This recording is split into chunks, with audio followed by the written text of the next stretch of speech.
1 და 2 თვის შემდეგ ვარჯიშის мотиваცია იმიტომ გეკარგება, რომ დასაწყისშივე არასწორი წარმოდგენა გაქვს შედეგების მიღების სიჩქარეზე. დასაწყისში თუ გონია, რომ 1-2 თვეში ფიტნეს მოდელისტანი გექნება, 1 თვე რომ გავა და შედეგს ვერ შეამჩნევ, რა თქმა უნდა, გაგრძელების სურვილი აღარ გექნება.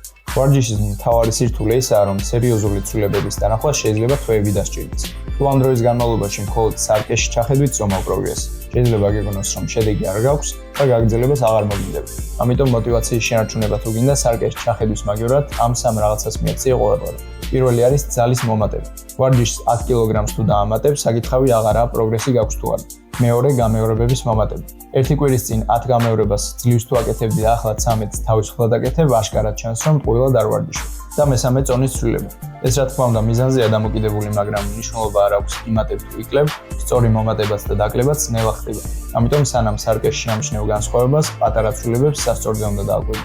ამ სამ რაღაცას თუ დააკვირდები, პროგრესის შემჩნევა რთული აღარ იქნება და мотиваციაც აღარ დაგეკარგება.